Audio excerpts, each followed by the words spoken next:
សូមជំរាបសួរមហាគ្រួសារខ្មែរទាំងពិភពលោកជួបជាមួយនឹងខ្ញុំមីឡាកាណាពីប្រទេសហ្វីលីពីនសាជាថ្មីដោយគាត់មានមហាគ្រួសារខ្មែរនៅក្រៅប្រទេសដែលតែស្ទើរមហាគ្រួសារខ្មែរក្នុងប្រទេសជាទីគោរពឆ្ងាយប្រទេសរបស់មីឡាកាណាពីប្រទេសហ្វីលីពីនសួស្ដីអ្នកនៅក្នុង Facebook សួស្ដីអ្នកនៅក្នុង Channel X ហើយក៏អធិស្ឋានដល់អ្នកនៅក្នុង YouTube ដែរសួស្ដីបងប្អូនឆ្ងល់ថាហេតុអីក៏ខ្ញុំឡាយលឿនក៏ខ្ញុំឡាយលឿនណាយ៉ាចាប់ពីពេលនេះទៅគឺខ្ញុំឡាយម៉ោងនៅហ្វីលីពីនគឺម៉ោង7 ជាង 7 8ប៉ុន្តែនៅស្រុកខ្មែរខុសគ្នា1 ម៉ោងជាងម៉ោង6 ជាងបងប្អូនវាខុសគ្នាតែ10 នាទីអូខេសួស្ដីអ្នកទាំងអស់គ្នាផងដែរហើយដូចខ្ញុំជម្រាបចឹងគឺខ្ញុំអត់បានហើយឈ្មោះរបស់អ្នកទាំងអស់គ្នាអត់ទេអធិស្ឋានណាហើយអរគុណអ្នកចូលរួមនៅក្នុង Channel អីផងដែលឥឡូវហ្នឹងគឺមានន័យថាបងប្អូនគាត់ចេះប្រើ Channel ដែលច្រើនអរគុណច្រើនសួស្ដី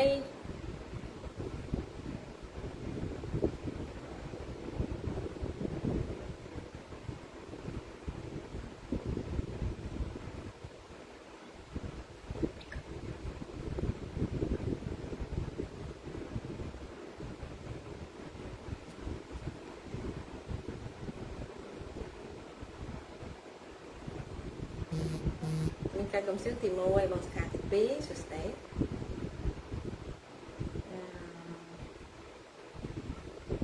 ហើយសួស្ដីអ្នកលើឈ្មោះផងដែរចាក់អរគុណច្រើនអូនដែរតែនេះព្រោះអត់មានសិនជាតែមកអីសុបានចាក់សួស្ដីមានណប់មានចម្លាញ់ណប់ហ្នឹងគឺពាក្យនៃថៃនការជាភាសាចិនឯងសាលីដាសួស្ដី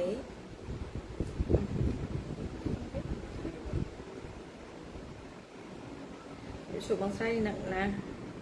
ហើយក៏បារម្ភខ្លាំងណាស់ចាអរគុណសុភ័ក្រត្រាលឹមសួស្ដីលក្ខណៈសុខសប្បាយបងលក្ខណៈសប្បាយអត់សុខដុំអូនអរគុណណាស្រីមីមសួស្ដីបងស្រីសួស្ដីអូនមានការកំសៀសួស្ដីអរគុណអ្នកទាំងអស់គ្នាអរគុណច្រើនហើយសួស្ដីអ្នកនៅក្នុង Channel អីផងតែអត់បានន័យថាអត់បានអត់ឃើញឈ្មោះព្រោះខ្ញុំអត់ទាន់ដឹងថាតើឡាយមិនទៅឃើញឈ្មោះអ្នកទាំងអស់គ្នានៅក្នុង Channel អីទេណាអធិស្ឋានអូខេខ្ញុំពេលនេះម៉ោង8គឺខ្ញុំធ្វើព័ត៌មានហើយខ្ញុំឈប់រាក់ទាក់អ្នកទាំងអស់គ្នាហើយចាអរគុណច្រើនណា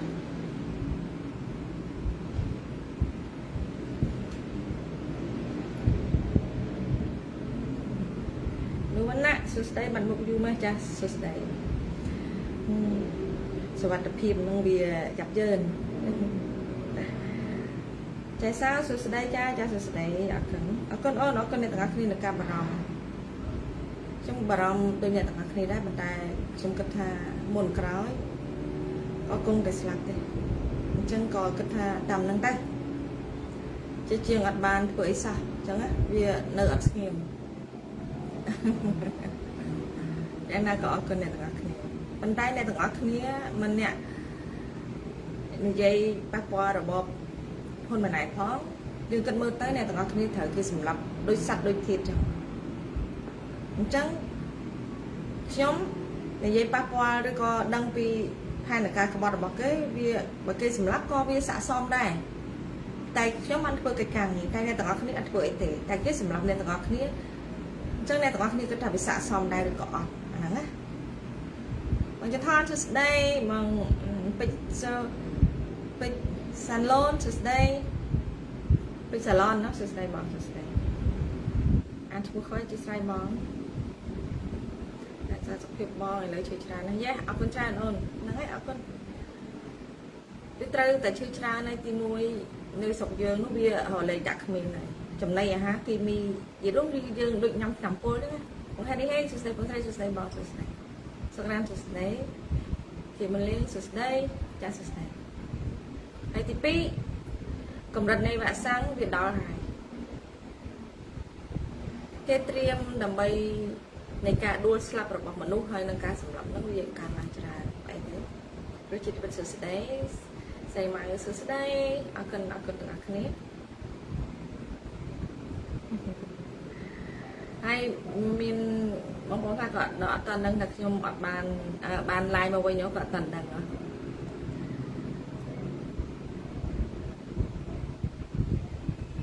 ท่อนสุดท้ายบางสิ่งแหละสุดท้ายบางผู้อื่นสุดท้ายอาคนนักเรียนนักเรียนเราเนี่ยนักเรียนอาคนชา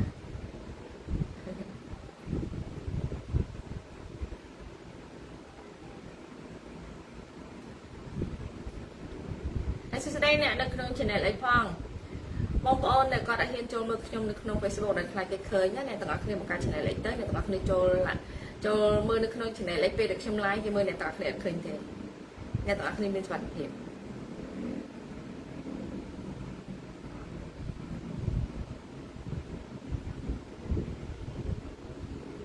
ให้ก็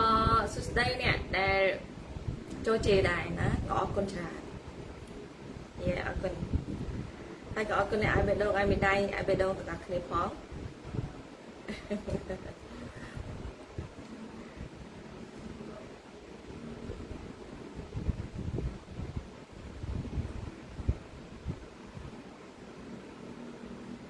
บัดดูนะรู้จักชีวิต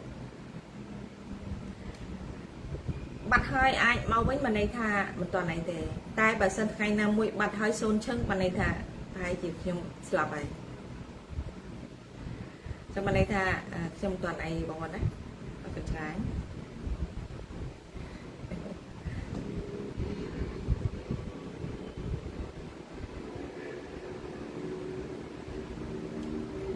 สับใบในตีเตียนนะใบในตีเตียนแต่จะบ่มมอมสดแห่งนี้สุดท้ายมาปีที่มวยชมโดเมาหลายอีปีคือหมอบอกว่ามันตอนบานดังไปสากับกระตักชมชุบลายหาย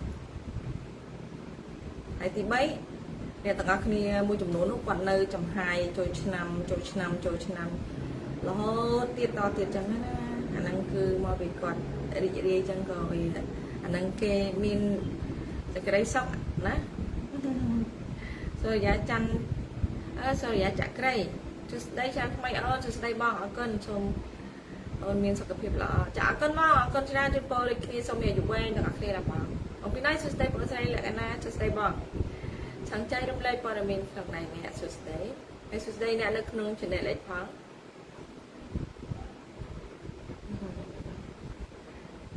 จีเสเรือนจุดได้ไปบัดอยู่dạ chà là màu bình hái con chán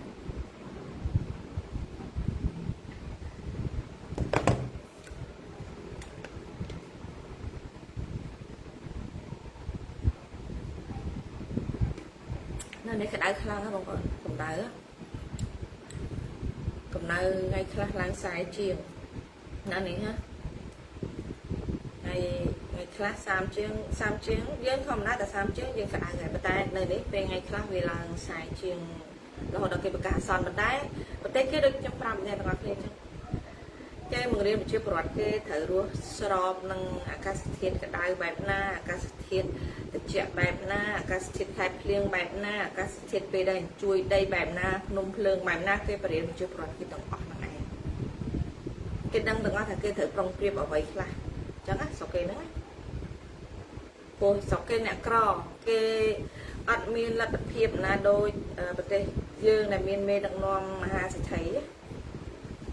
con cay sẽ đây cân là cân con đừng ăn này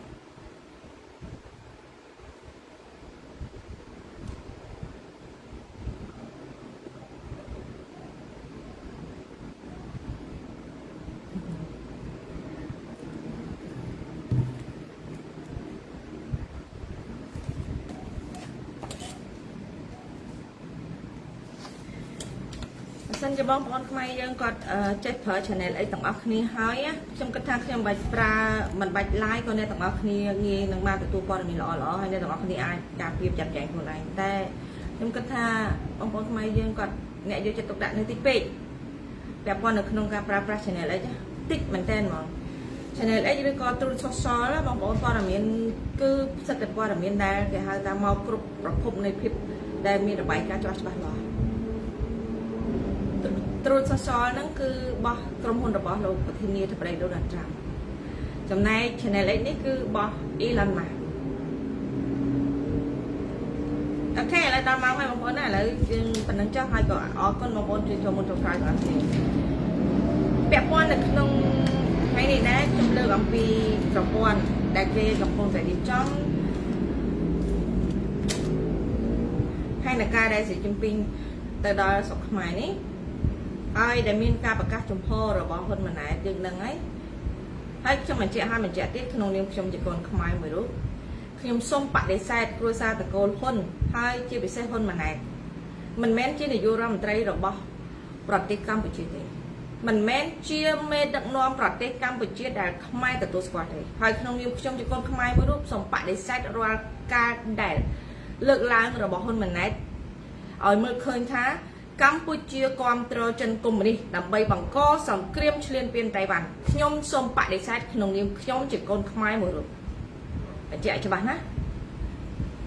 ប៉ុន្តែខ្ញុំគិតថាបើខ្មែរទាំងអស់គ្នាអាចមានសិទ្ធិនិយាយបានក៏គាត់និយាយ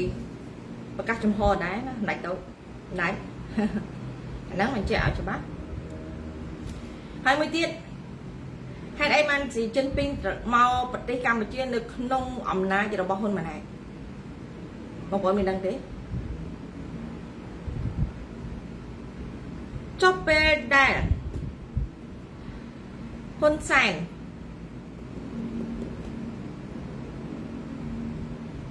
កាន់អំណាចជាង40ឆ្នាំតើស៊ីចិនពីងមកប្រហែលដងដែលស្របនឹងថ្ងៃនៃការប្រឡាយពូជសាសន៍17 មេសា1975ដែលជាស្នាដៃរបស់អឃាតករចិនយួនសម្រាប់ខ្មែរយ៉ាងរង្គាលនៅក្នុងប្រទេសកម្ពុជាហេតុផលមួយចំនួនទៀតដែលពាក់ព័ន្ធជាមួយនឹងរបបហ៊ុនម៉ាណែតជាមួយនឹងស៊ីជីនពីងហើយនឹងកូនមីកយួនក្នុងវាំង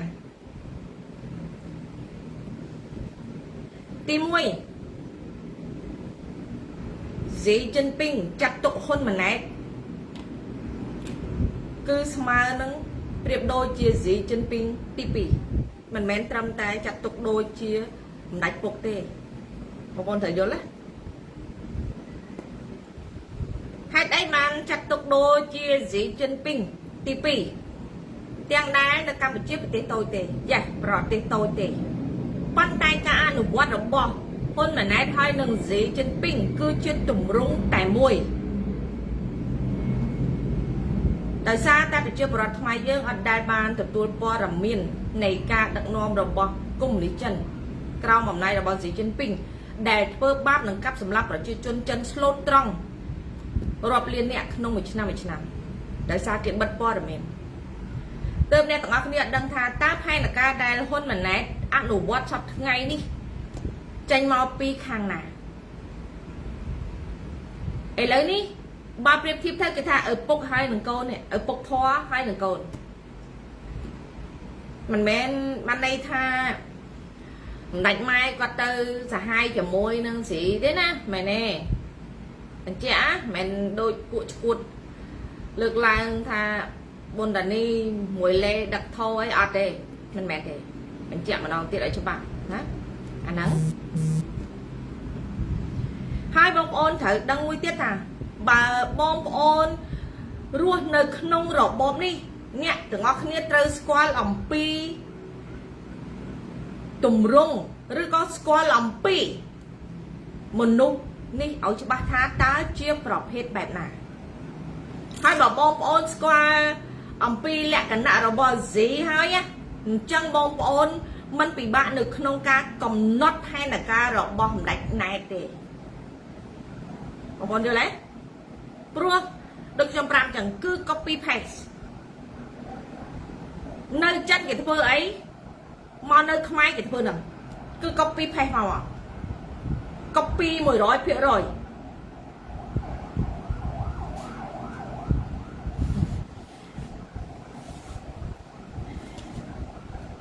អ្វីដែលត្រកូលហ៊ុនខ្លាចបំផុតគឺថាតើគ្រួសារត្រកូលហ៊ុន របស់គាត់នឹងត្រូវជីកភ្នោហើយផ្ទះរបស់គាត់នឹងត្រូវសាបរលាយសាបសូន្យបន្ទាប់ពីការស្លាប់របស់គាត់មែនទេម្ដេចកុំអាមាត់ព្រោះនេះគេឲ្យរបាយការណ៍មកទេទស្សនវិជ្ជាគ្រប់គ្រងរបបហ៊ុនម៉ាណែតគឺតាមបែប G 100%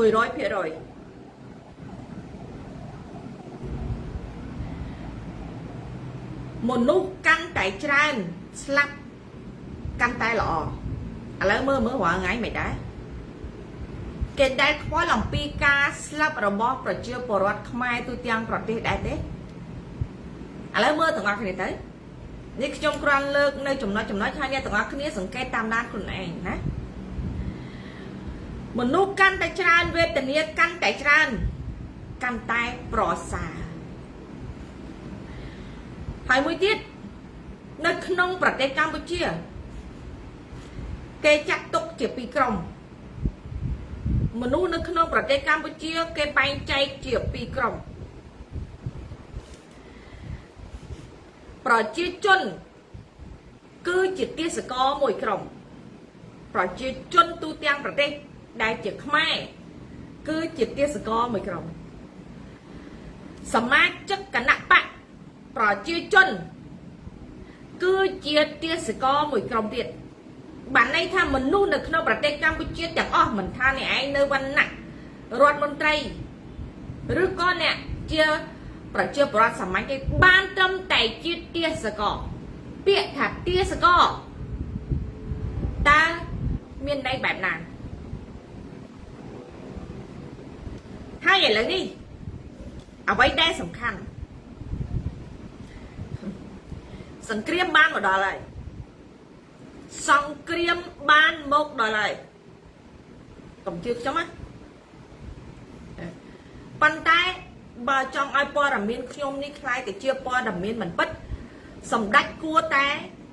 ធ្វើឲ្យផ្ទុយអំពីការលើកឡើងរបស់លក្ខណៈទៅទើបបានព័ត៌មានលក្ខណៈនេះវាមិនពិតទើបបានប្រជាពលរដ្ឋគាត់មិនជឿជាក់នេះបញ្ជាក់ពេលនេះសង្គ្រាមបានមកដល់ហើយទេសកលទាំងអស់នេះត្រូវតែជាចំណីរបស់គ្រួសារត្រកូលហ៊ុនបានន័យថាឲ្យតែជាខ្មែរជាប្រជាពលរដ្ឋក៏ដោយមន្ត្រីរាជការក៏ដោយមហាសេដ្ឋីក៏ដោយគឺគេត្រូវឲ្យងាប់គឺត្រូវតែងាប់អញ្ចឹងដេកឲ្យគេសម្លាប់មួយប្រទេសប៉ុន្តែខ្ញុំនៅមានខ្ញុំគិតថាអ្វីដែលខ្ញុំគិតមួយទៀតណាសម្រាប់ខ្លួនខ្ញុំដែលមានឈាមជ័រជាខ្មែរហើយមិនមែនខ្មែរមានតែខ្ញុំម្នាក់ឯងទេអ្វីដែលខ្ញុំកំពុងគិតមួយទៀតខ្ញុំគិតថាមានខ្មែរយើងដែលគាត់ឈឺចាប់ហើយគាត់នឹងត្រូវរើបំរាស់មិនឲ្យគេសម្លាប់ដូចដែលខ្ញុំចង់បានដែរហើយនៅក្នុងដំណាក់កាលនេះដូចខ្ញុំប្រាប់ចឹងមិនមែនជាដំណាក់កាលចងក្បិនទេមិនមែនជាដំណាក់កាលអួតច្រៀងវប្បធម៌ទេការពារវប្បធម៌ទេដំណាក់កាលនេះបើអ្នកទាំងអស់គ្នាគ្មានជីវិតតើអ្នកទាំងអស់គ្នាមានពេលវេលាទៅថែរក្សាវប្បធម៌ទេពីមុនណាយើងអាចស្រែកថាយើងត្រូវរក្សាការពារទឹកដីការពារជាតិប៉ុន្តែឥឡូវនេះហើយពេលដែលយើងត្រូវរក្សាការពារទឹកដីការពារជាតិយើងមិនអើពើទេឃើញទេចង់គេបំផ្លាញគេកំទេចគេរំលាយគេធ្វើឲ្យប្រទេសលែងคล้ายទៅជាប្រទេសដើមរបស់ខ្មែរគេយកទន្លេធ្វើជាទីក្រុងគេយកសមុទ្រធ្វើមូលដ្ឋានគេយកបឹងបួធ្វើជាបូរីធ្វើជាភូមិគ្រឹះធ្វើជាវិឡាគេយកដីស្រែជីកធ្វើប្រឡាយទឹកគិតឡើងវិញទៅថាវារលាយបែបណាខ្លះគេកំទេចភ្នំឲ្យរុំคล้ายទៅជារណ្ដៅគេបំផ្លាញព្រៃភ្នំ ឲ្យคล้ายទៅជាទីវាលคล้ายទៅជាតំបន់អភិវឌ្ឍ99ឆ្នាំដែលយួនចិនបំផ្លាញធនធានធម្មជាតិរ៉ែមាសរ៉ែត្បូងរ៉ែគ្រប់ប្រភេទរបស់ខ្មែរហើយសម្រាប់ទាំងជីវិតខ្មែរគ្រប់ផ្នែកគ្រប់វិស័យអាហ្នឹងប៉ុន្តែឥឡូវនេះពេលដែលគេសម្រាប់ប្រទេសជាតិហើយដល់ពេលនេះដំណាក់កាលនេះគេសម្រាប់ដង្ហើមជីវិតប្រលឹងរបស់យើងដែលកំពុងតែរស់នៅសប្តាហ៍ថ្ងៃដើម្បីឲ្យងាប់ណាមើលទៅហើយបើគេសម្លាប់ប៉ុណ្្នឹងហើយអ្នកទាំងអស់គ្នានៅបណ្ដោយឲ្យគេសម្លាប់ទៀតអញ្ចឹងវាជាជ័យលាភីឬក៏គេហៅថាពៀនមាសដែលប្រទេសនៅលើពិភពលោកសូម្បីតែភូមាក៏គេមិនដេកឲ្យយើងឲ្យសម្លាប់បែបហ្នឹងដែរតែយើងឃើញច្បាស់ហើយសំណាស់តែយើងទាំងអស់គ្នាដែលគេសម្លាប់ក្រោមរូបភាពឲ្យយល់ថាស្លាប់ដោយឧបទ្ទវហេតុនេះយើងហ៊ានស្ទុះហ៊ានស្ទាហ៊ានក្រោកហ៊ានកំចាត់ខ្មាំងសត្រូវឲ្យខ្លាំងជាងប្រជាពលរដ្ឋភូមាតែយើងបើប្រៀបធៀបជាមួយប្រជាពលរដ្ឋភូមាយើងណាมันស្មើនឹងចុងកញ្ចក់គេទេព្រោះភូមាគេបាញ់សម្លាប់បើកចំហហើយគេនៅតែតវ៉ាគេនៅតែស្ទុះស្ទាតែយើងដេកដើរឈរអង្គុយស៊ីផឹករាំច្រៀងសិតតែជាកន្លែងស្លាប់មែនទេប៉ុន្តែដំណាក់កាលនេះគឺដំណាក់កាលចុងក្រោយណាហើយក៏អរគុណអ្នកឲ្យព័ត៌មានដែរចំណែកវិជ្ជាជីវៈរបស់ Z ខ្ញុំប្រៀបធៀបនេះបងប្អូនមើលទៅថាតើចំហរបស់ហ៊ុនម៉ាណែតដែលដឹកនាំសម្លាប់ខ្មែររាល់ថ្ងៃនេះចេះមកពីណាដែលខ្លាំងជាងឪរបស់ខ្លួនរាប់រយដងនេះឪពុករបស់ម្ដាច់គាត់សាហាវលើគេលើពិភពលោកប៉ុណ្ណេះហើយប៉ុន្តែมันបានពាក់កណ្ដាលកូនរបស់គាត់ទេមែនទេពុកកូនរបស់ពុកពិតជាខ្លាំងពូកែដោយសារតែកំពូលគ្រូ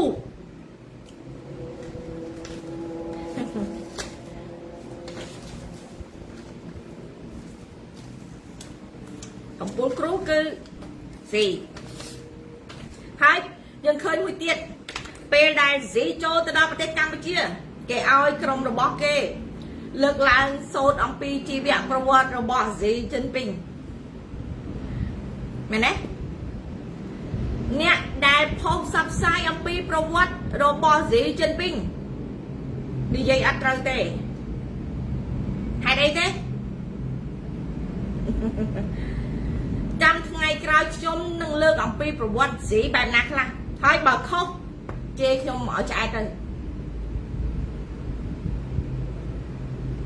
អ្វីដែលខ្ញុំចង់បញ្ជាក់ថាអ្នកលើកនឹងអត់ត្រូវហ្នឹងណាអ្វីដែលពិសេសមួយទៀតគឺកន្លែងដែលគ្រួសាររបស់ស៊ីឪពុកម្ដាយបងស្រីគ្រួសាររបស់ស៊ីជីនពីងដែលត្រូវបានហ្គេងនៅសៀងហៃបង្ខំឲ្យស៊ីលាមកហើយឲ្យស៊ីមើលនៅឪពុកនិងគ្រួសារជាទីស្រឡាញ់របស់ស៊ីកំពុងតែត្រូវបានគេឲ្យស៊ីអាចអញ្ចឹងអ្នកសរសេរ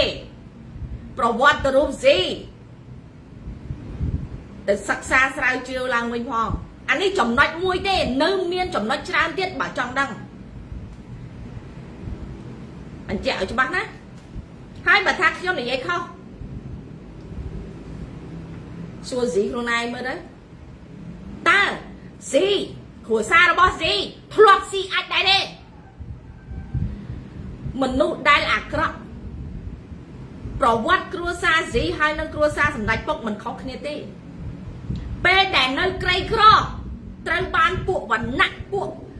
កាចពួកសាហាវធ្វើបាបជីកជន់ឲ្យស៊ីទាំងលាមកដល់ពេលបានកាន់តំណែងផ្លេចកំណើតបែកជា ដឹកនាំប្រទេសកាប់សម្លាប់ជន់ស្លូតត្រង់ក្រីក្រទាំងដែលខ្លួនឯងកំណើតកើតជាមកក្ររហាមទេมันខុសគ្នាទេនេះហើយអ្វីដែលដូចគ្នាប៉ុន្តែកុំភ័យស៊ីចិត្តចាប់ហើយកាលណាស៊ីចាប់សែស៊ីហើយនឹងសែនក៏ចាប់ដូចតែគ្នាទេតាស៊ីចាប់សែនចាប់ហើយអត់នៅទៀតទេមិនមែនខ្ញុំនិយាយនេះខ្ញុំទៅធ្វើឃាតសម្ដេចទេណាមិនមែនខ្ញុំនិយាយនេះខ្ញុំទៅធ្វើឃាតស៊ីទេអធិស្ឋានខ្ញុំរកតែព្រះអាយុទេលោកអើយប៉ុន្តែកុំភ័យប៉ុន្តែពួកគាត់ដឹងច្បាស់ណាស់បងប្អូនដឹងទេពួកគាត់ទាំងអស់គ្នាដឹងច្បាស់ថាគាត់នឹងមានទឹកចុងក្រោយប៉ុន្តែបញ្ជាក់ហើយបញ្ជាក់ទៀតអ្វីដែលគេខ្លាចនេះស៊ីកាលណាគាត់កាន់តែឈឺបានន័យថាផែនការគាត់ត្រូវបានដូចឧទាហរណ៍ដូចជាអាមេរិកដាក់ទណ្ឌកម្មតបន្ទាប់ចឹងបានន័យថាឈឺចិត្តខ្លាំងហើយកាន់តែវាយប្រហារតៃវ៉ាន់ហើយនឹងចិនវាយប្រហារតៃវ៉ាន់ហើយនឹងចិនព្រោះដឹងច្បាស់ទៀតថាប្រជាជនចិនជិត 1000 លាននាក់តែរងគ្រោះក៏គេនឹងមិននៅបន្តស្ងៀមទៀតដែរអ្វីដែលស៊ីព្រួយបារម្ភបំផុតនោះគឺថាតើភ្នោឪពុកម្ដាយរបស់គាត់នឹងត្រូវជីកហើយផ្ទះរបស់គាត់នឹងត្រូវរលាយឬក៏និយាយមួយទៀតថាផ្ទះរបស់គាត់នឹងត្រូវដើររកផ្ទះរបស់គាត់បានន័យថារកអត់ឃើញផ្ទះបន្ទាប់ពីការស្លាប់របស់គាត់ទស្សនវិជ្ជាគ្រប់គ្រងរបស់ស៊ីគឺមនុស្សកាន់តែស្លាប់កាន់តែល្អវេទនាកាន់តែច្រើនកាន់តែប្រសើរដូចគ្នាអត់ប្រជាជនគឺជាទេសកលមួយក្រុមសមាជិកបកគឺជាទេសកលមួយក្រុមសង្គ្រាមបានឈានមកដល់ហើយដូចគ្នាហើយទេសកលរបស់បកសុទ្ធតែជាចំណីរបស់គ្រួសារស៊ីអញ្ចឹងអស់លោកមន្ត្រីក៏គាត់យល់ជាងយើងគាត់ដឹងច្បាស់ហើយព្រោះគាត់នៅក្នុងរបបកុម្មុយនីសនេះគាត់ដឹងច្បាស់ជាងយើងប៉ុន្តែបើគេស្លាប់ក្រោយយើងទេបងប្អូនត្រូវដឹងណាយើងដែលជាប្រជាពលរដ្ឋទេដែលគេសម្លាប់មុនពេលមុនគេសម្លាប់ដូចកាមទៅខ្យល់ដូចកាមដូចគេផ្លុំបាញ់កាមទាំងរាល់ថ្ងៃឃើញទេមិនមែនដូចសមោចឥឡូវវាដូចកាមព្រោះសម្លាប់ទៅវាបាននៅស្រែកឈឺអត់មានការរើបំរាស់រើអត់មានអ្នកណាហើយអ្នកសបាយនៅតែសបាយអ្នកច្រៀងរាំនៅតែច្រៀងរាំអាហ្នឹងចឹងដូច្នេះសំណួរសួរថាតើកុម្មុយនីសដឹងខ្លួនច្បាស់ណាស់ថាបើសិនជាខ្លួនស្លាប់គ្រួសារពូជដំបូងភ្នោខ្មោចមិនថាភ្នោខ្មោចឬជីវិតរបស់គ្រួសារឬទ្រព្យសម្បត្តិផ្ទះសម្បែងរបស់ខ្លួនទេគេនឹងឲ្យវាសាបសូន្យមិនឲ្យមាននៅលើទឹកដីរបស់ខ្លួនអញ្ចឹងបងប្អូនថាពេលនេះគេមានកណ្ដាប់ដៃតើគេឲ្យអ្នកទាំងអស់គ្នានៅមានដង្ហើមសម្រាប់ជីកភ្នោគ្រួសាររបស់គេកំតិចក្រោយពេលដែលគេស្លាប់ដែរឬក៏អត់តើគេទុកឲ្យក្នុងនាមយើងជាខ្មែរម្ចាស់ប្រទេសមានឱកាសបំផ្លាញផ្ទះសម្បែងរបស់គេក្រោយពេលដែលគេស្លាប់ដែរឬទេទាំងដែលគេសម្រាប់អ្នកទាំងអស់គ្នាចម្បាច់បានគ្រប់ម៉ោងគ្រប់ពេលងាប់គ្រប់វិនាទីគិតឡើងវិញឲ្យច្បាស់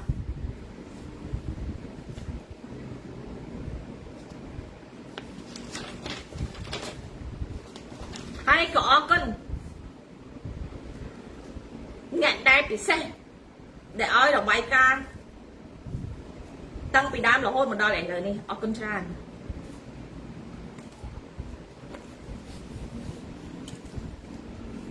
ចំណែកមួយទៀត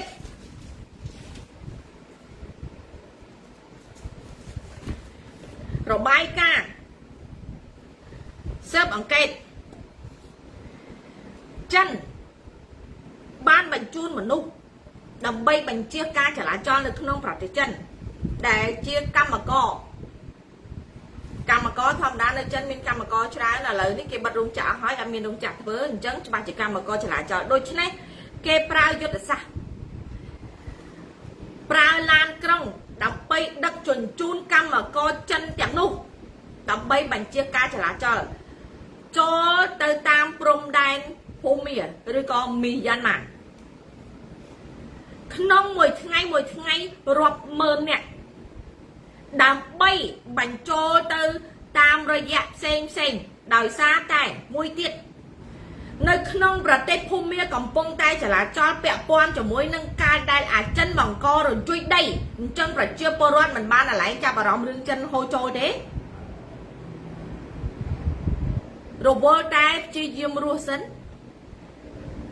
ប៉ុន្តែអាចិនទាំងអស់នោះចូលតាមភូមានោះមិនមែនបានន័យថាចប់ត្រឹមភូមាទេ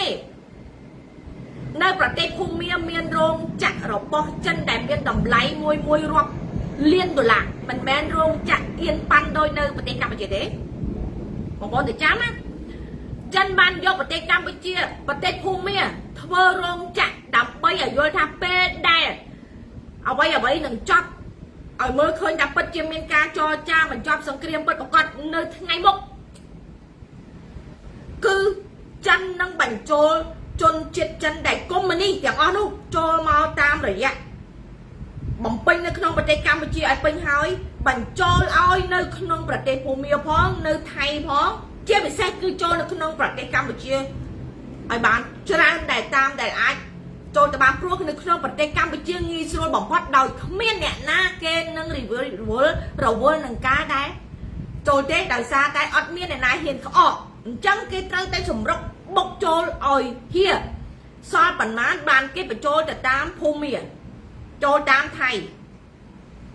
ហើយនឹងលាវចំណែកច្រកចូលតាមយួនបើកទ្វារឲ្យចូលជា every time ដើម្បីចូលមកស្រុកខ្មែរនិងសម្រាប់ពួកចិនកុម្មុយនីសអ្នកក្រគឺចូលតាមរបងព្រំដែនចំណែកចិនមធ្យមចូលតាមលក្ខណៈទេសចរឲ្យតែចិនមធ្យមអានេះថាមានលុយទិញសម្បត្តិយន្តហោះចេញពីចិនមកចូលថៃហើយចូលមកខ្មែរចេញពីចិនមកចូលម៉ាឡេស៊ី transfer នៅម៉ាឡេស៊ីចូលមកខ្មែរខ្លះចេញពីចិនមកចូលមកខ្មែរត្រង់នៅប្រទេសកម្ពុជាចិនយួនចូលប្រទេសកម្ពុជារាប់ម៉ឺនអ្នកក្នុងមួយថ្ងៃ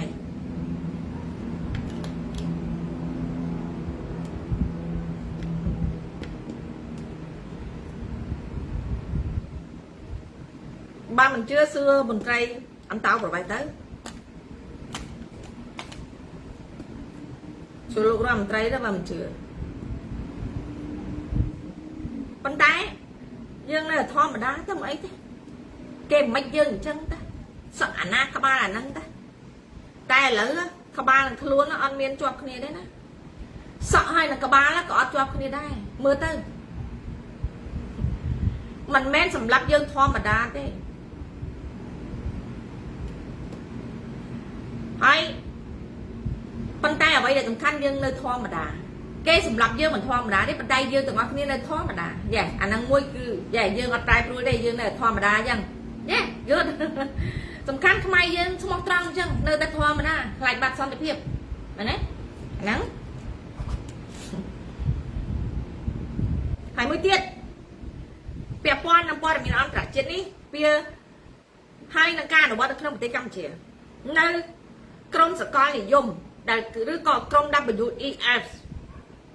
កំពុងពន្លឿននៅក្នុងការបង្កើតមនុស្សយន្តដែលជំនួសមនុស្សពិតប្រាកដនៅលើពិភពលោកដែលតាមផែនការមនុស្សនៅលើទូទាំងពិភពលោកនេះមាន7000លានអ្នកជាងគេនឹងសម្លាប់6000លានអ្នកជាងទុកតែ1000លានអ្នកទេនៅក្នុងជំនួស6000លានអ្នកនេះគឺគេដោះដូរមកដោយប្រើមនុស្សយន្ត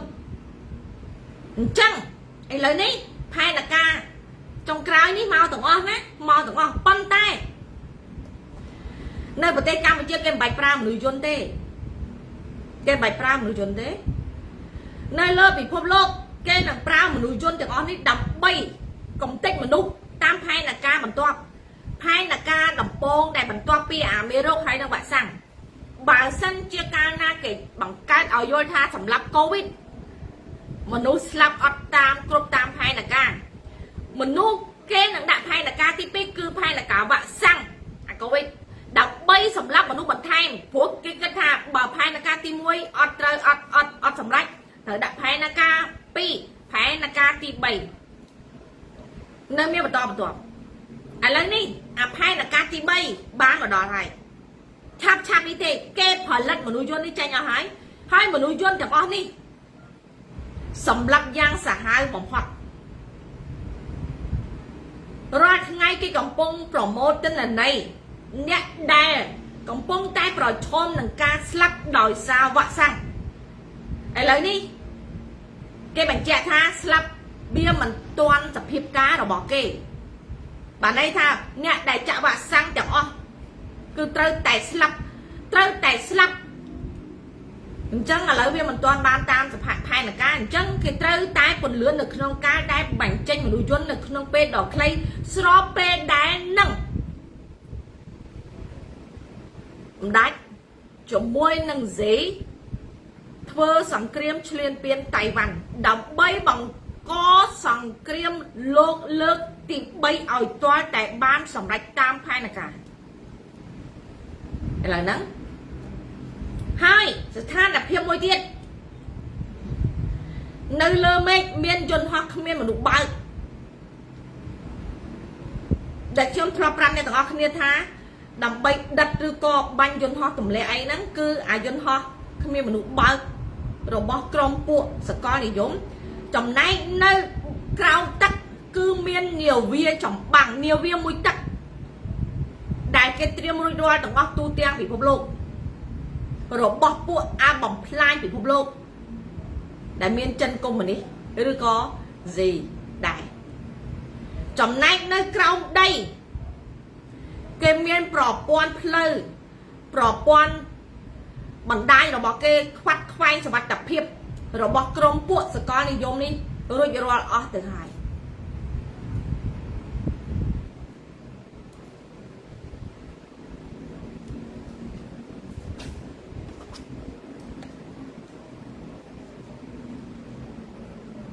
តាមពិតបើសិនជាបងប្អូនប្រជាពលរដ្ឋខ្មែរក៏ព្យាយាមបន្តិច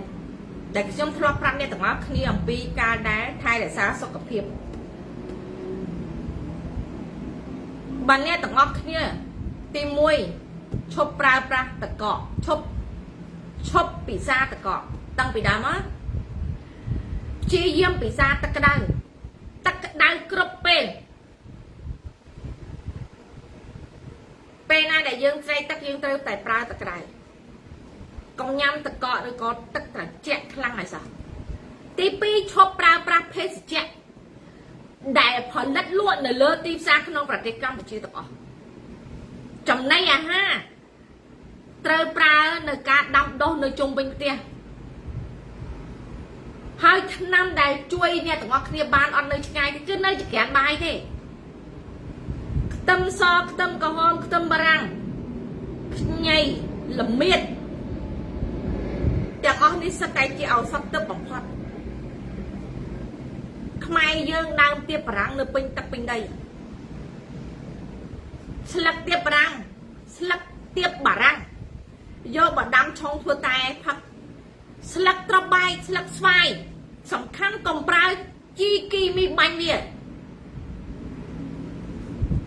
តែយើងទាំងអស់គ្នាអារបស់អញ្ចឹងមិនសូវជឿទេឈឺឡើងទៅពេទ្យហើយប្រាប់ទៀតថាទៅពេទ្យគឺត្រូវតែស្លាប់ទៅពេទ្យគឺត្រូវតែស្លាប់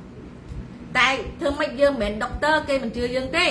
តើតែជាដុកទ័រណោះទៅពេទ្យទៅមានវិជ្ជាបណ្ឌិតមានដុកទ័របានគេជឿយើងត្រឹមតែមនុស្សកប៉ិចកប៉ុកមនុស្សសាមញ្ញមិនដែលរៀនពីចំណាក់មិនដែលរៀនណារៀនសាលាពេទ្យផងគេមកជឿយើងមែនទេខ្ញុំជួបហើយអស់ច្រើនហើយព្រោះខ្ញុំចាក់វ៉ាក់សាំង Pfizer អ្នកទាំងអស់គ្នាដឹងហើយអាការៈរបស់ខ្ញុំបើសិនជាខ្ញុំអត់បានទប់ទល់វាអត់ដឹងពីថាវាច្បាស់ជាធ្វើទុកដោយសារអាវ៉ាក់សាំងហ្នឹងណាខ្ញុំប្រហែលជាខ្ញុំស្លាប់បាត់តាំងពីយូរយារណាស់មកហើយដែលធ្វើឲ្យខ្ញុំឈឺក្បាលម្ដងគឺឈឺឡើងទៅជាប្រកាំងខ្លាំងបំផុតតែអ្វីដែលខ្ញុំព្យាយាមកន្លងមករយៈពេលប្រហែលខែនេះបងប្អូននឹងខ្ញុំព្យាយាមអីទេល្មៀតយើងហ្នឹងព្រឹកឡើងគឺត្រូវឆុងល្មៀតមួយកែវទឹកក្តៅហើយអ្វីដែលខ្ញុំព្យាយាមខ្លាំងជាងគេទឹកក្តៅទឹកខ្មុំគ្រប់ពេលហើយមួយទៀតអ្វីដែលខ្ញុំព្យាយាមគឺទឹកល្មៀតទឹកក្តៅទឹកខ្មុំឥឡូវខ្ញុំដាំបានទៀបប្រាំងខ្ញុំដាំបានស្លឹកវាយកមកឆុងផឹកខ្ញីក្រូចឆ្មាហើយនឹងគ្រាប់ឃ្លោបងប្អូនស្គាល់ទេអាគ្រាប់ដូចក្បាលរុយអញ្ចឹងដែលជាគ្រឿងសឡហ្នឹងយកឆុងទឹកផឹកវាធ្វើឲ្យប្រព័ន្ធឈាមយើងដើរល្អអញ្ចឹងការដែលដាច់សរសៃឈាមគោះក្បាលនេះដោយសារតែការដែលឈាមដើរអត់ល្អប៉ុន្តែបាននិយាយទៅមើលទៅវាសាមញ្ញពេកទើបធ្វើឲ្យមនុស្សមិនសូវចាប់អារម្មណ៍តែខ្ញុំអ្នកទាំងអស់គ្នាតើប៉ះដូចខ្ញុំបានអ្នកទាំងអស់គ្នាស្វាស្វែងបើមិនប៉ះដូចខ្ញុំអ្នកទាំងអស់គ្នានៅគិតថាផឹកស៊ីសុបាយឆ្ងាញ់ហើយអ្វីដែលសំខាន់បំផុតមួយទៀតនោះគឺគ្រឿងស្រវឹងកំប៉ះពាល់ឲ្យសោះ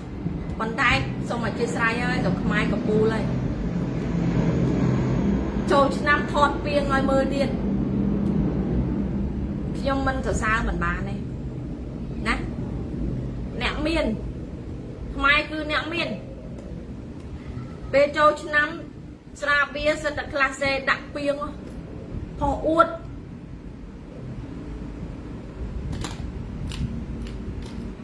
គេមានលុយ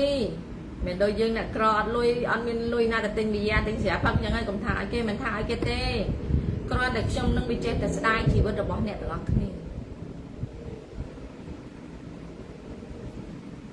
ហ្នឹងណាអូខេ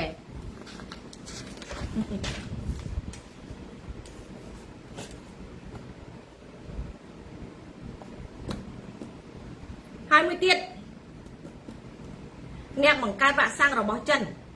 ដែលអាវ៉ាក់សាំងស៊ីណូវ៉ាក់យកទៅចាក់ឲ្យខ្មែរនៅស្រុកខ្មែរហ្នឹងណាយកទៅចាក់ឲ្យខ្មែរណានៅប្រទេសចិនអ្នកដែលបង្កើតវ៉ាក់សាំងមានឈ្មោះថាយ៉ាងសៅមីងដែលជាអ្នកបង្កើតវ៉ាក់សាំងស៊ីណូវ៉ាក់ត្រូវបានប្រហារជីវិតកាលពីខែមិនិនាកន្លងទៅតាមការប៉ាន់ប្រមាណថាមនុស្ស180លាននាក់នៅចិនណា180លាននាក់ដែលបានចាក់វ៉ាក់សាំងស៊ីណូវ៉ាក់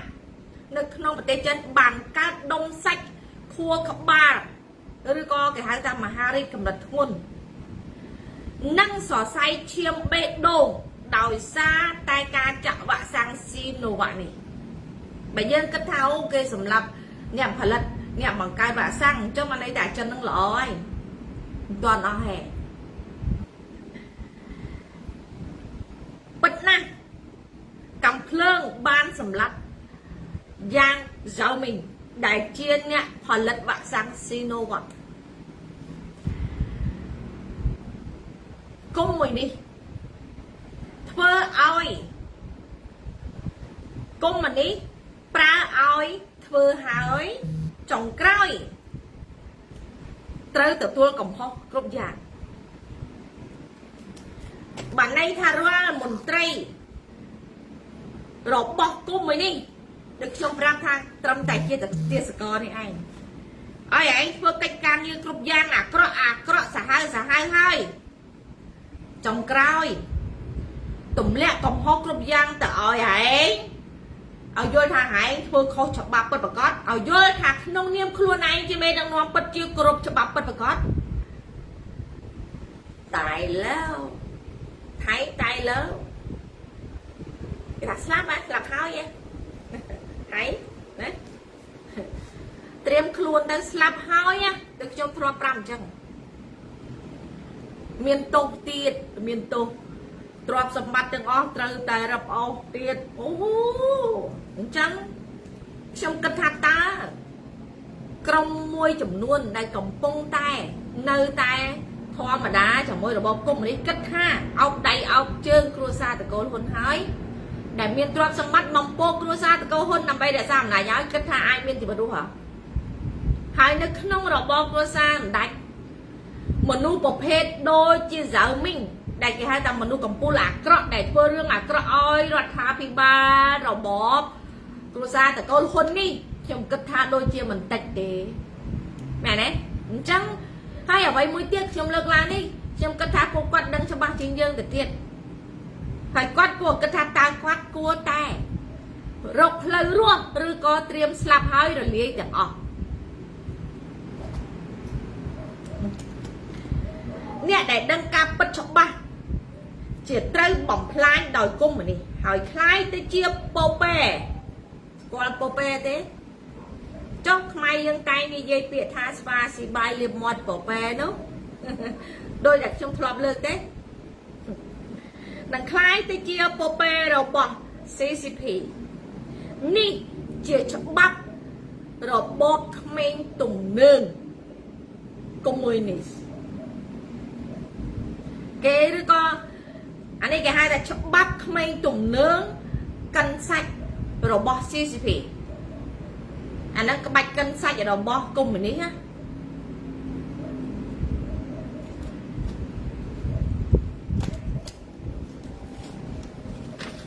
ខ្ញុំទៅជឿលក្ខណៈ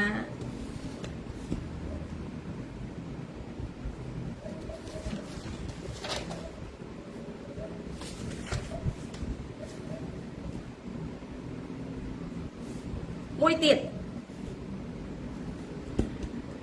ពាក់ព័ន្ធនឹងស៊ីព្រោះស៊ីគាត់ឥឡូវហ្នឹងគាត់ផ្ដល់កិត្តិយសទៅដល់ស្រុកយើងគាត់គឺជាមហាយៈណាគឺជាមហាអំណាចពិភពលោកមែនទេព្រោះសម្ដេចតែងតែប្រាប់ថាគឺជាមហាអំណាចស៊ីគឺជាមហាអំណាចគឺជាមហាយៈសេដ្ឋកិច្ចមហាយៈដីឥដ្ឋណាអូយៈដីឥដ្ឋហ្នឹងខ្ញុំនិយាយថាទេផែនការរបស់កុម្មុយនីសចិនដែលហៅកាត់ថា CCP ត្រៀមបញ្ជូនលោកខាងលិចទៅកាន់ភ្នូររបស់ខ្លួនតាមរយៈវ៉ាក់សាំង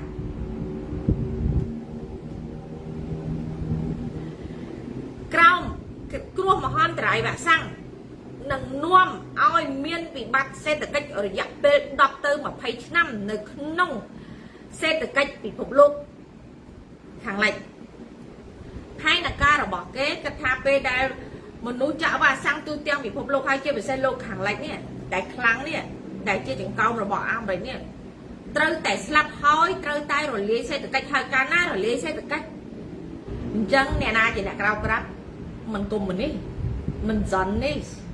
មែនទេមិនក្រុមសននេះក្រុមសកលនិយមក្រុមពួកគណៈបដាវោអាហ្នឹង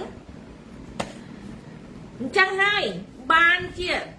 គេគិតថាផែនការនេះគេត្រូវតែបានសម្រេចប៉ុន្តែ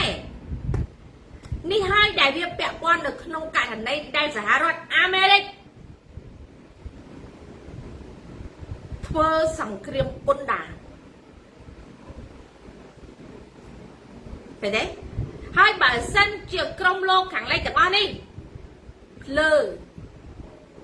នៅតែទៅអោនក្បាលជាមួយនឹងអាកុម្មុយនីសផែនការនៃការស្លាប់នេះគឺត្រូវតែមកដល់ហើយកុំគិតថាអាមេរិក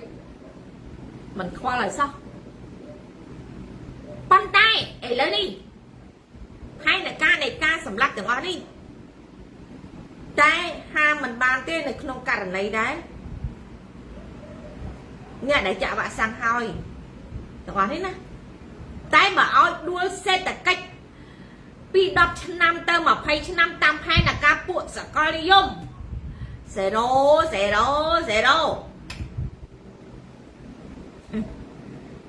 ដោយសារផែនការទាំងអស់គេដឹងមុនទាំងអស់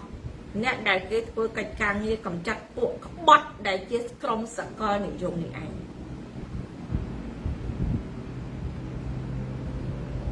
ហើយដែលត្រាំគាត់ធ្វើទាំងអស់នេះដែលក្រុមពួកសារព័ត៌មានឆ្វេងនិយមព្យាយាមជន់លោកប្រធានាធិបតីត្រាំទាំងដែលខ្លួនប៉ភ្លីប៉ភ្លើអាលាតែធ្វើការតើតាមានប្រាក់ខែស៊ីអួតខ្លួនស្នេហាជាតិណោះតើតាមានចំណូលលុយរាប់ម៉ឺនដុល្លារបានគិតថាខ្លួនឯងស្រឡាញ់ជាតិស្នេហាជាតិបើស្រឡាញ់ជាតិមិនបាច់ពឹងប្រាក់ខែទេ live Facebook ធម្មតាទៅចាំបាច់ស្ថាប័នព័ត៌មានស្អីមិនត្រឹមគេកាត់លុយជំនួយរាប់លានដុល្លារក្នុងមួយឆ្នាំចាំបាច់ភ័យអីណា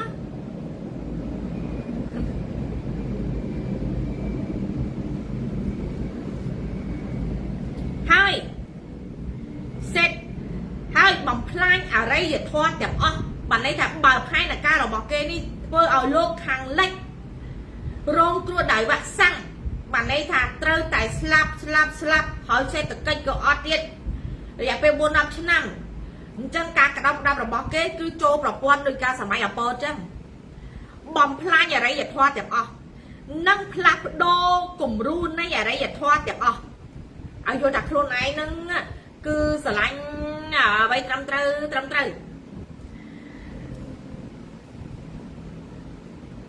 កន្លងមកដែលគួរឲ្យស្ដាយនោះគឺពួកលោកខាងលិចដែលបង្កើតគោលនយោបាយ ABC នៅតែជឿជាក់លើវ៉ាក់សាំងប៉ុន្តែនៅពេលដែលភ្ញាក់ពីគេងគឺយឺតពេលហើយដោយសារអីដោយសារតែពួកនេះគឺឆ្វេង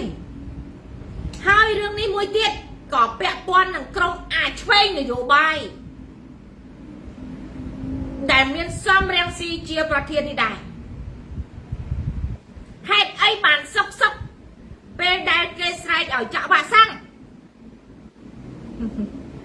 ប្រជាពលរដ្ឋខ្មែរភាគច្រើនណាស់ដែលគាត់មិនព្រមទៅចាក់វ៉ាក់សាំងក្រោយមកសំរងស៊ីបានចេញមុខប្រកាសជំរុញលើកទឹកចិត្តឲ្យប្រជាពលរដ្ឋខ្មែរទៅចាក់វ៉ាក់សាំងហើយឥឡូវចង់ធ្វើអ្នកស្នេហាជាតិអួតតែខ្លួនឯងចង់ជួយប្រជាពលរដ្ឋតើនេះវាជាចង្កោមគោលនយោបាយរបស់ក្រុមអាឆ្វេងដែលជាក្រុមសកលនិយមដែរឬក៏អត់ហើយព្យាយាមដើរបោកប្រាស់គេគាត់តែខ្លួនឯងនៅស្នេហាជាតិអាចទៀត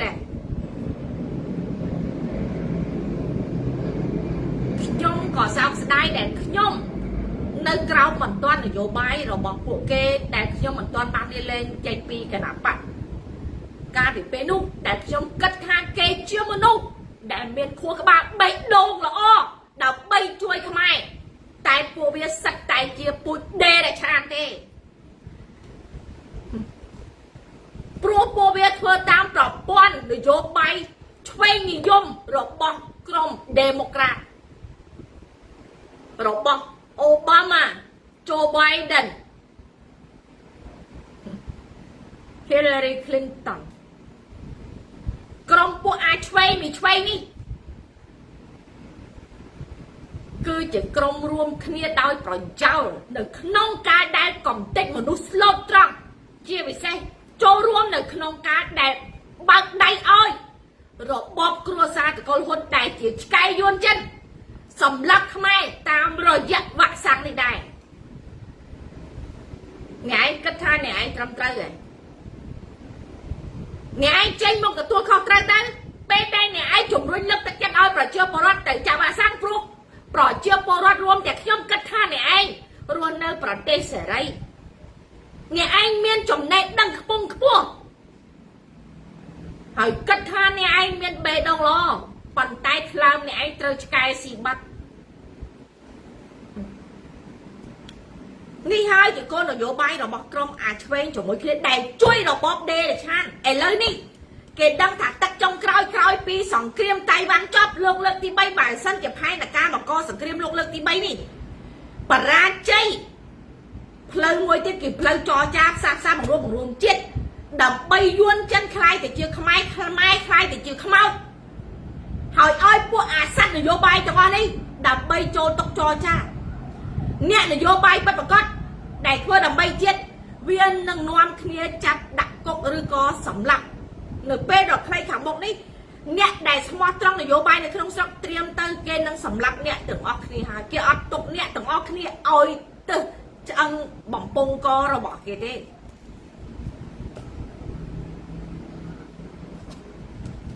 គេ plan របស់គេគម្រោងរបស់គេគឺមានអស់រួចទៅហើយពេលនេះជាពេលដែលយើងជាខ្មែរមិនបែងចែកនិន្នាការនយោបាយក្រុមបកពួកអ្វីទាំងអស់យើងជាអ្នករងគ្រោះគ្រប់គ្នាក្នុងនាមជាកូនខ្មែរដែលគេសម្លាប់រួមគ្នាដើម្បីកម្ចាត់ខ្មាំងសត្រូវទើបយើងមានឱកាសមានដង្ហើមរស់បើមិនដូច្នោះទេចិនយួនខ្លាយទៅជាខ្មែរនឹងខ្លាយទៅជាខ្មោចត្រៀមទៅនេះជាផែនការចុងក្រោយដែលគេសម្រេចហើយខ្ញុំគិតថាខ្មែរយើងទាំងអស់គ្នាបើថាមិនដែលជួបរឿងឆ្លងកាត់ខ្ញុំគិតថាបដោយឲ្យងាប់អញ្ចឹងចាស់ប៉ុន្តែបទពិសោធន៍សិតតែមានហើយឯងឃើញទេគំរូនយោបាយគេដឹកនាំសម្រាប់ខ្មែរ17 មេសា 1975យើងដឹងហើយសบายមកដល់ក្រឹបចុះចូលឆ្នាំខ្មែរ14 15 16 17มันគេសម្រាប់អាពេល13 14 15ហ្នឹងมันថ្ងៃដែលកំពុងតែសบายខ្មែរស្រឡាញ់ប្រពៃណីស្រឡាញ់វប្បធម៌គោរពនៅអ្វីដែលជារបស់ខ្មែរហើយខ្មែរស្លូត្រង់មានបានចាប់អារម្មណ៍ថាគេសម្លាប់ទេបើបានគេបង្វក់ឲ្យសบายងាប់ចោលហើយរឿងកន្លងមកនេះយើងគិតថាអានឹងដោយសារតែខ្មែរយើងរស់នៅក្រោមការដែលបិទបាំងប្រព័ន្ធផ្សព្វផ្សាយបំបាំងបិទបាំងប្រព័ន្ធព័ត៌មានបិទបាំងនៅការបណ្ដុះបណ្ដាលឲ្យខ្មែរដែលមានគំនិតជាតិនិយមឲ្យមានការប្រុងប្រយ័ត្នចំពោះខ្មាំងសត្រូវឈ្លានពានដែលវាមិនដែលលើកលែងឲ្យខ្មែរយើងមួយដង្ហើមណាទេតែខ្មែរយើងគេឲ្យទៅជាពេលដែលគេសម្លាប់ហើយឲ្យឈឺតែមួយផ្លែតខ្លាយទៅជាមនុស្សភ្លើងចំបើងឆេះមកវាយខ្លាយទៅជាផេះបក់ខ្យល់តែបន្តិចហុយអស់អាលេងភ្លេចដាននៃការវេទនាដែលគេធ្វើបាបកាត់សម្លាប់ជីវិតគ្រួសារឈាមខ្មែរទាំងថ្លុកខ្មោចខ្លាយទៅជាខ្មោចយ៉ាងស្អុយក៏គ្រប់ចាស់ពេញពិភពលោកហើយសម័យមុនថាអត់មានព័ត៌មានឥឡូវមានព័ត៌មានហើយបែរជាយកប្រព័ន្ធផ្សព្វផ្សាយទៅបំពុលដើម្បីបើកដៃបើកឆាកឲ្យក្រុមឃាតករកំបាំងមុខសម្រាប់ខ្មែរហើយគ្មានកំហុសទៀត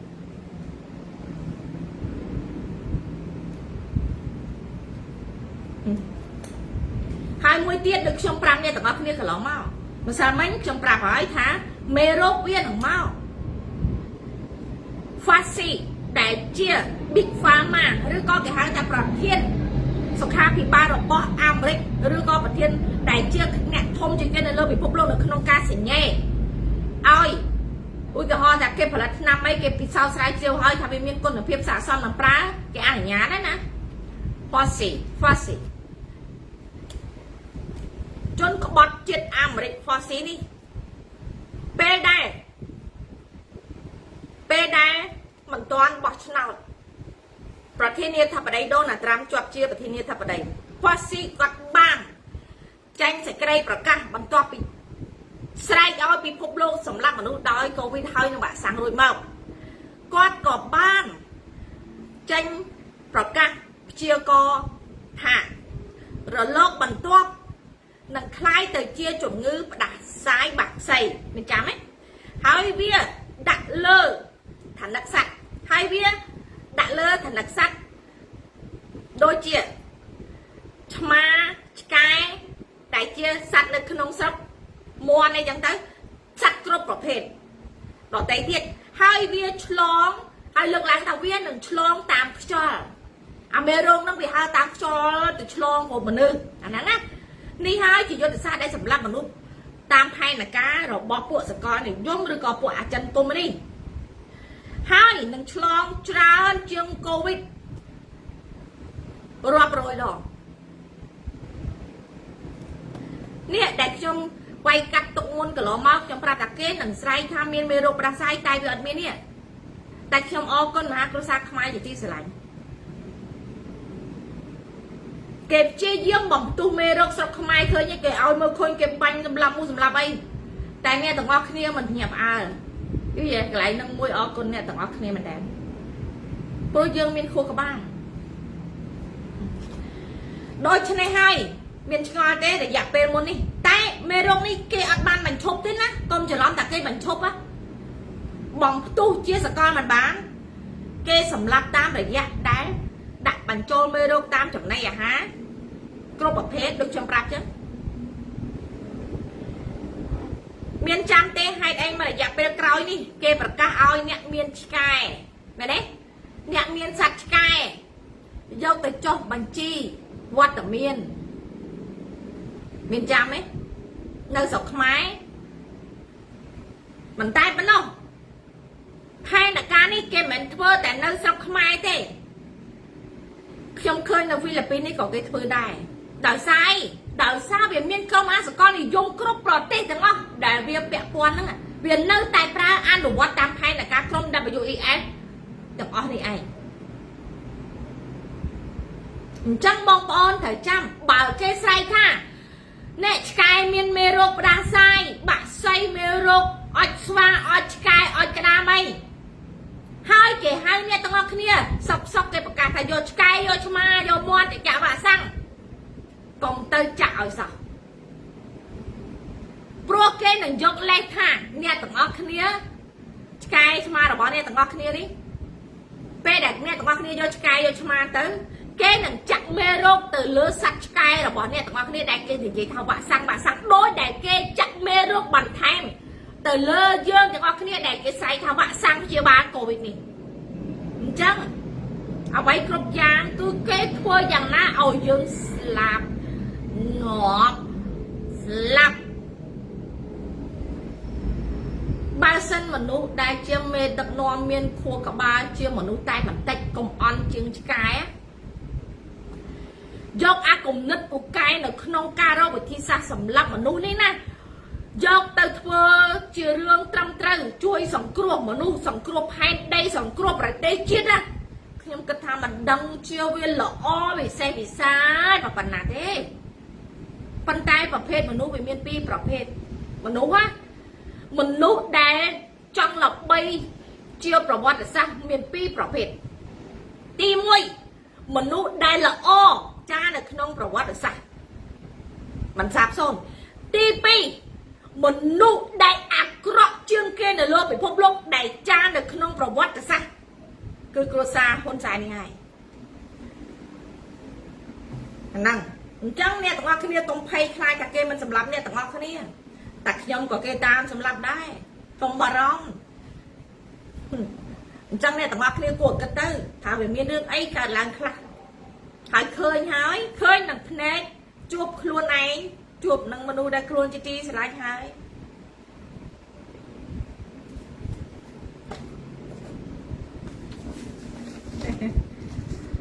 មួយទៀតពាក់ព័ន្ធនឹងឧបករណ៍កាសខ្ញុំធ្លាប់លើកយូរដែរហើយរឿងឧបករណ៍ទាំងអស់ហ្នឹងកាសដាក់ត្រចៀកណាបងប្អូនហើយនឹងឧបករណ៍ផ្សេងៗច្រើនទៀតខ្ញុំសំណាងដែរដែលខ្ញុំប្រើកាសនឹងមិនសូវបានដោយសារវាឈឺតិចពេកតិចខ្ញុំវាស្ដើងទូចដាក់ទៅឆាប់ឈឺតិចណាអញ្ចឹងខ្ញុំមិនសូវចូលចិត្តប្រើកាសទេបងប្អូនដែលជ្រួលជ្រើមប្រើកាសត្រចៀកយោងតាមអ្នកស្រី Nita Farahani នៃវេទិកាសេដ្ឋកិច្ចពិភពលោកដែលហៅកាត់ថា WEF ឧបករណ៍ចាប់សញ្ញាខួរក្បាលដែលបានបង្កប់នៅក្នុងកាសនិងឧបករណ៍ផ្សេងទៀតនឹងអាចតាមដានសកម្ម របស់មនុស្សអានេះគាត់លើកយូរហើយគាត់លើកតាំងពីពេលដែលវគ្គដំបូងដែលគេរៀបចំផែនការម្លេះប៉ុន្តែឥឡូវនេះវាដល់ពេលហើយអ្នកដែលប្រើកាសទាំងអស់គ្នាត្រៀមទៅហើយដូចខ្ញុំប្រាប់អញ្ចឹងអ្នកដែលប្រើឧបករណ៍អេឡិចត្រូនិករបស់ចិនទាំងអស់គឺស្មើនឹងប្រើគ្រាប់បែកកំណត់មក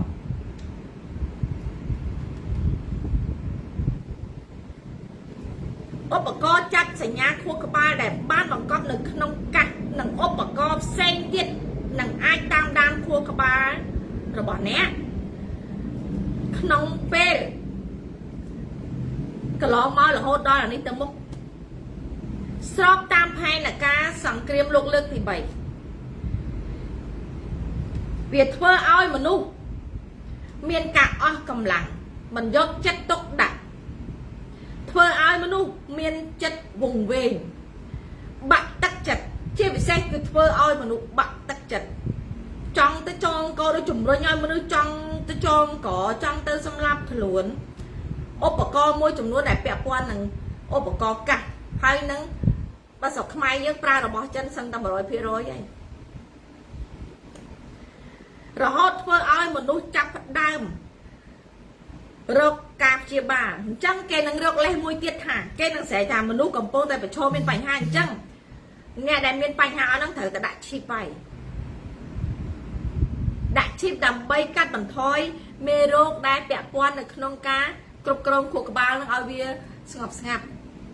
ឲ្យយល់ហ្នឹងគេធ្វើដូចអ្វីដែលឃើញ Elon Musk គាត់បង្កើតឈីបដើម្បីដាក់ជួយសង្គ្រោះមនុស្សហេ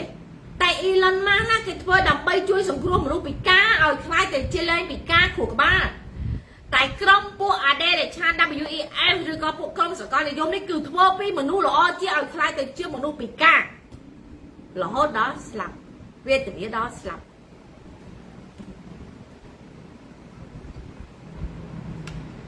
អាហ្នឹងហើយកុំទៅជឿខ្ញុំមិនដែលប្រើកាសផងមិនទៅដឹងណាអូខេវាច្រើនណាស់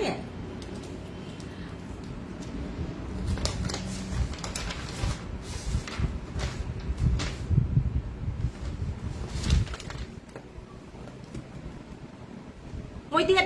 ចុងក្រោយណាសំណួរសួរថាការគ្រប់គ្រងប្រព័ន្ធផ្សព្វផ្សាយរបស់ពួកឆ្វេងនិយមតើសំណួរសួរថាតើពួកឆ្វេងនិយមគ្រប់គ្រងប្រព័ន្ធផ្សព្វផ្សាយនៅពេលណាបានន័យថាយើងដឹងហើយពេលដែលគេស្រែកកូវីដហើយហ្នឹងគេមិនឲ្យប្រព័ន្ធសារព័ត៌មានផ្សព្វផ្សាយមានទាំងអស់ហ្នឹងដើម្បីចេញស្រែកថាអូបន្ទោដើម្បីឲ្យផែនការបានសម្រេចហ្នឹងណារហូតដល់ក្រុមសារព័ត៌មានវាត្រូវតែឆ្វេងអាលាតែអញ្ចឹងទៅណាអ្នកទាំងអស់គ្នាឃើញហើយដឹងហើយអ្នកទាំងអស់គ្នាមិនគិតថាដឹងហើយសំណួរតើពួកឆ្វេងនិយមគ្រប់គ្រងប្រព័ន្ធផ្សព្វផ្សាយនៅពេលណាហើយឆ្លក់វង្វេងនឹងកុម្មុយនីសចិនដែលហៅកាត់ថា CCP នៅពេលណាពួកវាបានគ្រប់គ្រងពួកវាទាំងអស់បានចាប់ផ្ដើមជាមួយនឹងការចូលជាសមាជិក WTO របស់ប្រទេសចិននៅក្នុងឆ្នាំ2001បានន័យថាក្រុមពួកឆ្វេងនិយមដែលចូលរួមនៅក្នុងការគ្រប់គ្រងប្រព័ន្ធផ្សព្វផ្សាយឲ្យយល់ថាដល់មូលនិធិណាដែលឲ្យមើលឃើញមានចាំទេប្រហែលថ្ងៃមុនដែលសហរដ្ឋអាមេរិកដែលលោកត្រាំប្រកាសថានឹងកាត់ផ្ដាច់ប្រព័ន្ធមូលនិធិដែលជួយទៅក្រុមសារព័ត៌មានឆ្វេងដែលមាន VOA មានអាស៊ីសេរីឡាប្លានោះមានចាំទេ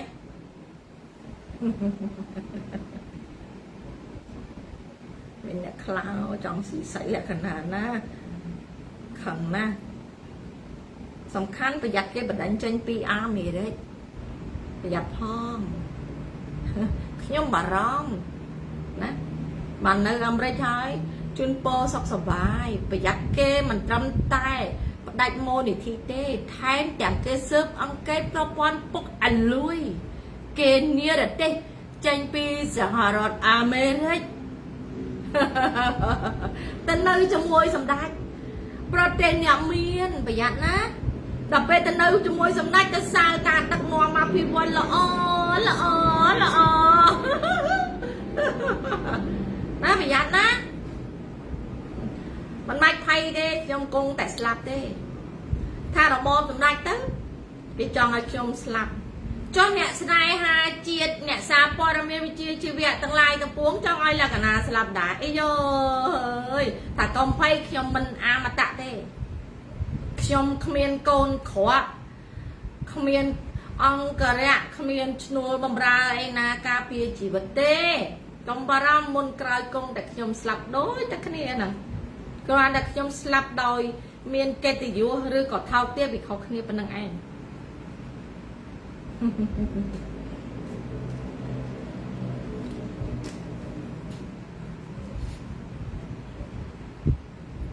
ហើយនៅក្នុងចំណោមពួកឆ្វេងអសូរតែពួកឆ្វេងហ្នឹងវាមិនចាក់វ៉ាក់សាំងទៅវាចាក់វ៉ាក់សាំងដែរនៅក្នុងចំណោមពួកឆ្វេងសុំឲ្យមនុស្សទាំងអស់ចាក់វ៉ាក់សាំងជាង 90% នៃពួកគេពិតជាជឿថាវ៉ាក់សាំងមានប្រសិទ្ធភាពឬខ្ពស់ជាងនេះអញ្ចឹងបងប្អូនគិតមើលតើវាត្រូវជាមួយនឹងសំរាំងស៊ីឬក៏ហៅថាលោកទន្សាយដែរឬក៏អត់តែជំរុញលើកទឹកចិត្តឲ្យចាក់ទៅយ៉ាងណាវាមានគុណភាពដូចឯងទេអាលាតាយតាមដែរគិតថាគេស្នេហាជាតិស្នេហាជាតិស្នេហាលុយនិងផលប្រយោជន៍នឹងចង់បានមុខមាត់ឲ្យគេលើកឡើងធ្វើអ្នកធំលយនយោបាយខ្លាំងមែនណាខ្លាំងណាមិននយោបាយខ្លាំងដើម្បីកម្ចាត់ខ្មាំងសត្រូវចោលឈ្លានពាននិងរបបផ្ដាច់ការទេនយោបាយខ្លាំងដែលធ្វើឲ្យខ្មែរយល់ច្រឡំថាជាមនុស្សដែលស្នេហាជាតិឧបាយកលខ្ពស់កប់ពពកឥឡូវមកជ្រកអាចចន្លេនណាអូយចន្លេនវាអត់មានទៀតឥឡូវគេឡើងមានចន្លេនជុះទៀតណា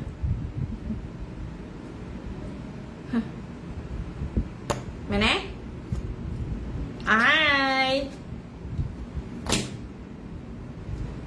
អូយយូរថាឡាយតែកន្លះម៉ោងឥឡូវឡាយច្រើនអរគុណហាគ្រួសារខ្មែរជាទីគោរពស្រឡាញ់ទាំងអស់គ្នាណាជូនពរឲ្យអាយុវែងអ្វីដែលយើងធ្វើបានរួមសាមគ្គីគ្នាខ្មែរទាំងអស់នៅក្នុងស្រុកទៅរួមសាមគ្គីគ្នាកម្ចាត់ខ្មាំងសត្រូវយួនចិនអូផ្លេចមួយទៀតសូមបន្ថែមបន្តិចចង់ផ្ដាំផ្ញើទៅលោករដ្ឋមន្ត្រីផ្សេងដែលខ្ញុំឃើញថាថ្ងៃចូលឆ្នាំមីសំផឹងយួនមួយវាដោះអាវណាដោះអាវកវីនោះហើយក្រោយមកមិនឲ្យមើលឃើញថាអូក្រសួងនេះក្រសួងនោះបានហៅមកអប់រំហៅមកសុំទោសខ្ញុំចង់សរសើរអស់លោកក្រសួងពាក់ព័ន្ធទាំងឡាយទាំងពួងណាដោយសារមានធនធានអស់លោកទាំងអស់នឹងឯងទើបបានវាលេខខ្សល់នឹងឯងមែនទេហើយគ្រប់គ្នាសិតតែដឹងទេថាមីនឹងសំផឹងមីបេសជាយួនចុះរឿងអីពាក្យថាយួនមកន័យថារឿងអីវាមានសិទ្ធនៅលើដីខ្មែរហើយវាធ្វើទាំងមើលទាំងអស់នេះហើយអស់លោកឯងឲ្យវាមកសុំទោសហើយឲ្យវានៅលើដីខ្មែរទី1គ្រាន់តែពាក្យថាយួនវាខុសច្បាប់បាត់ទៅហើយទី2ទង្វើបេសចាវានៅលើទឹកដីខ្មែរដែលបង្អាប់កិត្តិយសនៅថ្ងៃប្រពៃណីវប្បធម៌ជាតិខ្មែរអានឹងស្មើនឹងទោសគុណនឹងពីរហើយមិនត្រឹមតែត្រូវចាប់វាដាក់គុកផាកពីនៃជាលុយទេថែមទាំងត្រូវតែបលិកលីហើយបណ្ដេញវាចេញពីទឹកដីប្រទេសកម្ពុជាកុំឲ្យវាអាចជន់ទឹកដីខ្មែរបានប៉ុន្តែបានខ្ញុំសរសើររដ្ឋមន្ត្រីទាំងអស់ដែលពាក់ព័ន្ធទាំងអស់ហ្នឹងព្រោះគាត់យល់ថាមីបេសជាយួនហ្នឹងប្រហែលជាស្រៀងនឹងប្រពន្ធគាត់មែនទេឬក៏មន្ត្រីខ្លះគាត់ជាស្រីប្រហែលជាគិតថាមីសំផឹងបេសជាយួនមីបេសជាចាហ្នឹងតំណាងឲ្យគាត់តំណាងឲ្យកូនស្រីគាត់ឬក៏យល់ថាមួយទៀតវាសត្រង់ចេះទៀតមីបេសជាយួនហ្នឹងពេលវាដោះអាវទៅវាសស្រៀងសម្ដេចម៉ែ ដាច់ម៉ៃមុននេះសអញ្ចឹងមើលបងប្អូនមើលសាច់មកដូចមើលមកផ្លែតពេលដោះខ្វាច់ទៅខ្ញុំស្មានជុំមិនដាច់ម៉ៃលេងទៅដោះអាវនៅកន្លែងវាមានឯករាជ្យហ្មងខ្ញុំមើលមកផ្លែតពេលមើលមកអត់ច្បាស់ហ่าអញ្ចឹងតើបានជាលោករដ្ឋមន្ត្រីគាត់ឲ្យហ៊ានប៉ះរដ្ឋមន្ត្រីទាំងអស់ឲ្យហ៊ានប៉ះឲ្យហ៊ានបណ្ដេញវាចេញទេហើយអត់ហ៊ានដាក់ទោសវាទេសុកចិត្តឲ្យវាមកសុំទោសឲ្យយកវាមកសម្ដែងជាមួយនឹងក្រុមពួកអាផ្លុកកំ pl ែងប្លាទៀតមែនទេអស់ចាអរគុណជម្រាបលាជូនពរអាយុវែងទាំងអស់គ្នា